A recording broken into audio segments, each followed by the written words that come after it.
Good day to you, Dr. Asma. My name is Lee Gafi, matrix number 270605. Today, I'd like to talk about an essential aspect of voting, which is the preparation. Voting can be quite time-consuming, but the proper preparation is the key to success. So, let's dive into the 5 crucial steps of the voting process. Step 1 is all about reading the mood problems and identifying the issue. Before the mood starts, you'll receive a mood problem that you need to tackle efficiently. It is vital to thoroughly analyze the problem and create a chronology to understand the facts and questions involved. Missing the key issue could give an advantage to your opponents, and we definitely want to avoid that. Now, let's move on to step number 2, which is doing the basic research. This step is all about gathering the material you need for your arguments. You need to look for the judicial precedents with similar facts and find judgments and law that support your position on each issue. In step number 3, it's time to make a timeline. Setting a clear timeline for submission is crucial to avoid postponement and unnecessary delays. If you need an extension due to unavoidable emergency, remember to provide a reasonable explanation to the court. Missing the submission deadline without valid reasons could lead to the case being struck off. So let's stay organized and on track. Next is the step number 4, where we create a flow chart. A flow chart helps to present the important elements in an easy to understand manner. It outlines the relationship between the plaintiff and the defendant, the allegations, the key issues, and the relevant legislation. A well-structured flow chart will make the mood problem much clearer and simpler to understand. Finally, let's talk about step number 5, the discussion step. Before the proceedings begin, it is essential to have a prior discussion among the counsels. Remember, once the court proceeding starts, direct communication between the counsel is not allowed. So this internal discussion are invaluable for a cohesive approach. Going on, it must be noted that the written documents also play a crucial role in voting.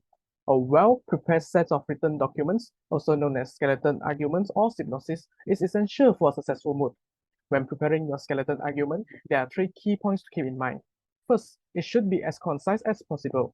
Being clear and straight to the point will make your argument become more compelling. Second, accuracy is paramount. Ensure all the information you present is accurate and supported by valid sources.